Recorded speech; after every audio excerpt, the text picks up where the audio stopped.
পবিত্র ঈদ মিলাদুন নবী সাল্লাল্লাহু আলাইহি সাল্লাম উদযাপন করা যাবে কিনা, অনেকে এটাকে জায়েজ মনে করে। এখানে আপনার অভিমত কি? দেখুন, আমি অভিমত না দিয়ে কয়েকটা প্রশ্ন রাখবো, অর্থাৎ প্রশ্নের উত্তরে আবার পাল্টা প্রশ্ন আমি ছুড়ে দিতে চাই, বিশেষ করে যাদের এটা নিয়ে সত্যিই জানার আগ্রহ আছে। অনেকে তো প্রশ্ন লেখেন জানার জন্য না, প্রশ্ন লেখেন হলো ওনার পক্ষের মতটা বের করে আনার জন্য। আমি বলতে চাই যে সাধারণত আমরা সাধারণ মানুষরা যে হুজুরের ভক্ত, আমরা তার কথা শুনি। যে হুজুর মিলাদুন নবীর পক্ষে, তার ভক্তরা মিলাদুন নবীর পক্ষে কথা বলে এবং সেরকম দলিল খুঁজে বের করে সোশ্যাল মিডিয়াতে সেটা নিয়ে লেখালেখি করে। আর যে হুজুর মিলাদুন নবীর বিপক্ষে, ওনার ভক্তরা মিলাদুন নবীর বিপক্ষে তারা ক্যাম্পেইন করে, কাজকাম করে। আমার কথা হলো যে আপনি হুজুরদের পক্ষ বিপক্ষ না নিয়ে কয়েকটা প্রশ্নের উত্তর খোঁজার জন্য আপনি নিরপেক্ষভাবে চেষ্টা করেন। আপনি নিজে একটু সচেতনভাবে, সতর্কভাবে, অনুসন্ধানের দৃষ্টি নিয়ে এই প্রশ্নগুলোর উত্তর খোঁজার চেষ্টা করেন। আপনি শুধু উত্তর খোঁজার যদি সিরিয়াস চেষ্টা শুরু করে দেন এবং নিরপেক্ষভাবে চেষ্টা করেন, আমার বিশ্বাস যে আপনাকে আল্লাহ তাআলা হেদায়েত এবং সঠিক পথ যেটাই সেটা আল্লাহ তাআলা আপনাকে দেখিয়ে দিবেন। শর্ত হলো আপনি আগে গিয়ারটা নিউট্রালে এনে তারপরে খুঁজতে হবে। আমরা যারা গাড়ি চালাতে জানি তারা জানি যে গিয়ার, আপনার ম্যানুয়াল গিয়ার সাধারণত গাড়ি, এটা আপনার নিউট্রালে থাকার পর স্টার্ট দিলে গাড়ি স্টার্ট হবে।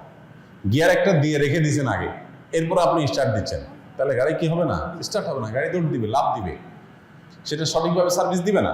এখন আপনি নিজে আগে মিলাদুন নবীর পক্ষের অথবা বিপক্ষের একটা গ্রুপের থেকে এরপরে বলতেছেন হ্যাঁ এই ব্যাপারে আপনি কি বলেন, কোরআন হাদিসে কি আছে, আপনি জানার চেষ্টা করছেন।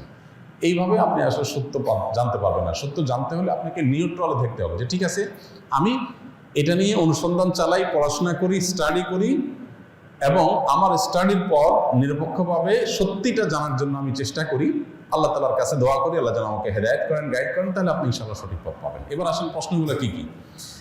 এক নম্বর প্রশ্ন হলো, নবী করিম সাল্লাল্লাহু আলাইহি সাল্লামের যেদিন জন্ম হয়েছে, মিলাদুন নবী মানে হলো নবী সাল্লাল্লাহু আলাইহি সাল্লামের জন্ম, এটাকে কেন্দ্র করে উদযাপন, আনন্দ ইত্যাদি। প্রশ্ন হলো, নবী করিম সাল্লাল্লাহু আলাইহি সাল্লামের যে তারিখে জন্ম হয়েছে সেই তারিখটা কি চূড়ান্ত এবং অবিতর্কিত কিনা, অর্থাৎ অমুক তারিখে তিনি জন্মগ্রহণ করেছেন, ইতিহাসবিদগণ এ ব্যাপারে একমত কিনা, বা হাদিস গ্রন্থগুলোতে এটা সুস্পষ্ট আসছে কিনা, এটা আপনি একটু জানার চেষ্টা করেন। আপনি যদি খোঁজ করেন, অনুসন্ধান চালান, তাহলে কিন্তু আপনি জানতে পারবেন, জানতে আপনার কষ্ট হবে না খুব বেশি, যে আসলে নবী সাল্লাল্লাহু আলাইহি সাল্লামের জন্মের তারিখটা এটা চূড়ান্ত কি চূড়ান্ত না।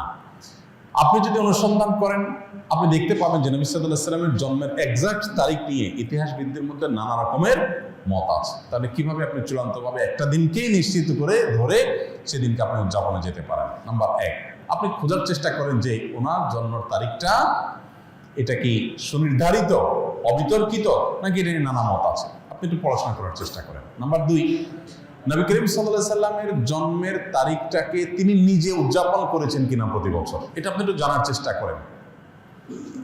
তিনি যদি নিজের জন্ম উদযাপন না করেন, তাহলে তার সিনিয়র সাহাবী যারা, চার খলিফা আরো যারা আছেন, এই সমস্ত সাহাবীরা কেউ যারা নবী সাল্লাল্লাহু আলাইহি ওয়াসাল্লামকে সবচেয়ে বেশি ভালোবাসতেন, নবী সাল্লাল্লাহু আলাইহি ওয়াসাল্লামের ভালোবাসার দোহাই দিয়েই তো আমরা এটা করি, তো তারা যারা নবী সাল্লাল্লাহু আলাইহি ওয়াসাল্লামকে এর ভালোবাসায় যারা উত্তীর্ণ হয়ে গেছেন, ভালোবাসায় যারা প্রমাণিত, তারা আশিকে রাসূল বলি, যেটাই বলি আমরা তথাকথিত, এই জায়গাটা যারা ইতিমধ্যে প্রমাণিত হয়ে গেছেন, সেই সাহাবীরা যাদেরকে কোরআনে আল্লাহ সার্টিফিকেট দিয়েছেন নবী সাল্লাল্লাহু আলাইহি ওয়াসাল্লামের আনুগত্যের ব্যাপারে, ভালোবাসার ব্যাপারে, সেই মানুষগুলো নবী করিম সাল্লাল্লাহু আলাইহি ওয়াসাল্লামের জন্ম দিবস উদযাপন করেছেন কি করেন নাই, আপনি এই বিষয়ে একটু খোঁজ নেন, তথ্যপত্রগুলো ভেরিফিকেশন করেন, যাচাই করেন। তৃতীয়ত হলো যে জন্ম দিবস উদযাপনের এই কালচার কোত্থেকে আসছে, আপনি এটাও জানার চেষ্টা করেন। আপনি যদি এটা নিরপেক্ষভাবে এটা শুরু কোত্থেকে আসে দেখেন, আপনি দেখবেন এটা অগ্নি পূজক, প্রকৃতি পূজারী তাদের কাছ থেকে আসছে। এবং একসময় খ্রিস্টান ধর্মেও এই জন্মদিবস উদযাপন করাটা ব্যাপারে নিরুৎসাহিত করা হতো, নিষিদ্ধ করা হতো। পরবর্তীতে তারা নিজেরা আবার ওই প্যাগানদের দ্বারায়, প্রকৃতি পূজারীদের দ্বারা প্রভাবিত হয়ে তারাও তাদের নবীর জন্মদিবস উদযাপন শুরু করেছে। আমাদের নবী সাল্লাল্লাহু আলাইহি ওয়াসাল্লাম বলেছেন, লা তুতরুনি কামা আতরাতিন নাসারা ইবনে মারইয়াম, তোমরা আমাকে নিয়ে বাড়াবাড়ি করিও না যেভাবে খ্রিস্টানরা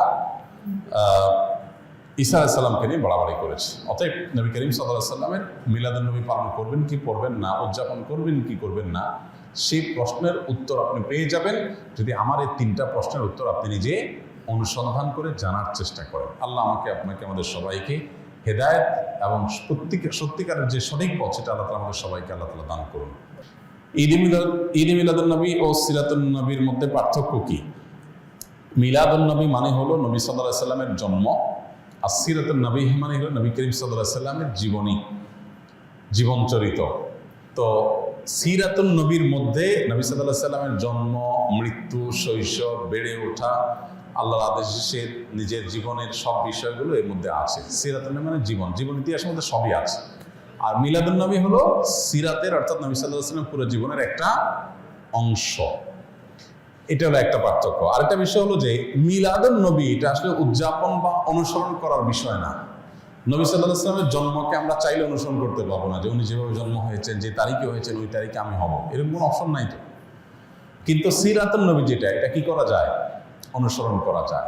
নবী সাল্লাল্লাহু আলাইহি সাল্লামের জীবন চরিত দেখে দেখে সেই অনুযায়ী আমি আমার জীবনকে গঠন করলাম। তো এটা হলো মূলত আমাদের জন্য গুরুত্বপূর্ণ। আমাদেরকে নবী সাল্লাল্লাহু আলাইহি সাল্লামকে আল্লাহ দিয়েছেন তাকে অনুসরণ করার জন্য।